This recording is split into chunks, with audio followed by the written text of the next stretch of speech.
स्वागत है दोस्तों आपका आम ह्यूमन में। मेरा नाम है दीप। तो दोस्तों बात करते कि इंडिया चाइना का जो बॉर्डर डिस्प्यूट जो खत्म हुआ है, आगे जाकर होगा क्या? आगे मेरा फ्यूचर प्रेडिक्शन क्या है? आगे जाकर क्या इंडिया पे मुसीबत आ सकती है, या चाइना क्या खेल खेलेगा हमारे साथ? तो दोस्तों आप सबको पता ही है कि अभी ब्रिक्स कंट्रीज का जो अभी जो मुलाकात हुआ रशिया में, जिसमें हमारे मोदी जी और चाइना के जो प्रेसिडेंट है शी जिनपिंग, इन्होंने हाथ मिलाया, बायलैटरल मीटिंग्स की वगैरह वगैरह, जो भी पिछले 5 साल के बाद, जो बहुत ही ज़्यादा हिस्टोरिकल तो है ही है। लेकिन मैं हिस्टोरिकल मानता नहीं हूँ। लोग कह रहे हैं ये बहुत हिस्टोरिकल है। दोस्तों ये हिस्टोरिकल नहीं है, ये शायद फ्रॉडुलेंट लग रहा है मुझे। क्योंकि देखिए चाइनीज सोल्जर्स का जो हालत है, मैं अगर इस पर डिटेल में बात करूँ तो चाइनीज सोल्जर्स का जो हालत है, जो कि डेमचौक जो एक जगह है लद्दाख, जो हमारे इंडिया का पार्ट का ही है, जो खाना चाह रहा था, क्योंकि नॉर्थ पार्ट तो ये खा चुके हैं एक्साइचिन के रूप में, लेकिन जो ये साउथ पार्ट खाना चाह रहे थे लद्दाख का, डेमचौक जो एक मेन जगह है, वहां से इन्होंने अपने सोल्जर्स हटाए, क्योंकि इनकी सोल्जर्स की पतलूनें ढीली हो रही थी, हालत खराब हो रही थी इनकी। क्योंकि इनका जो सोल्जर का हेल्थ इंफ्रास्ट्रक्चर है या डिप्लॉयमेंट है, उसमें बहुत इश्यूज आ रहे थे, क्योंकि एल्टीट्यूड 5,000, 6,000, 7,000 मीटर प्लेन सरफेस तो है नहीं है, हाई हाई माउंटेन्स है। तो इस पे डिप्लॉयमेंट इनके लिए बहुत मुश्किल हो रही थी और इश्यूज आ रहे थे। ऐसा नहीं कि इनके हथियार अच्छे नहीं है या फिर इनकी जो मिलिट्री माइट पावर है ये अच्छी नहीं है। हाँ, इंडिया से बहुत ज़्यादा मिलिट्री माइट है चाइना के पास।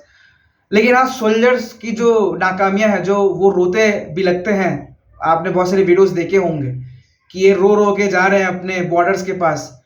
तो ये सब चीज़ें देखकर ये तो लगता है कि चाइना हाँ झुका है थ्रू मिलिटरीली और थ्रू इंडिया का जो न्यू बिहेवियर है, जो हमारा जो गवर्नमेंट का जो एक बिहेवियर है चाइना के प्रति, और पिछले 5 साल में जिस हिसाब से हमने चाइना को बॉयकॉट किया, तो ये चाइना को इफेक्ट तो डाला है।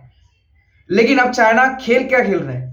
चाइना वही खेल रहा है जो पिछले 60-70 साल से इंडिया के साथ खेल रहा है, फिर से इंडिया को लुभाना, फिर से इंडिया के साथ एक भाईचारा, हिंदी चीनी भाई भाई करके भाईचारा फिर से दिखाना, ताकि इंडिया सोचे हाँ यार चलो एक बार के लिए फिर से भरोसा कर लेते हैं। लेकिन इंडिया कितने बार भरोसा कर चुका है? 2010 आई थिंक, 2017, 2015 में भी शायद एक इशू हो चुका है, मुझे याद नहीं। 2017 सिक्किम के पास डोंगला, और 2020। और चाइना का तो एक एजेंडा है, चाइनीज प्रेसिडेंट का एजेंडा है कि बॉर्डर पे जो कंट्रीज हैं उनके खिलाफ एक हमेशा एग्रेशन बनाओ और हो सके तो युद्ध करो। तो इंडिया का ये बेवकूफ़ी कर रहा है फिर से, जो पिछले कई बार कर चुका है। पिछली गवर्नमेंट जो आंखें मूंद कर जो भरोसा कर चुकी चाइना पे, क्या मोदी सरकार फिर से भरोसा कर रही है? मेरे हिसाब से तो लगता तो नहीं है। लेकिन हाँ, इंडिया ऐसा नहीं है कि इंडियन गवर्नमेंट ऐसी नहीं है कि किसी कंट्रीज के साथ पूरी तरीके से हम बायलैटरल कंडीशंस खत्म करें। चाइना का भी अपना अहमियत है पूरे वर्ल्ड में। हाँ, वो बात अलग है कि चाइनीज अपनी अहमियत जो है वो खराब कर रही है, जो उनकी जो हिस्ट्री लेगेसी है वो खराब कर रही है।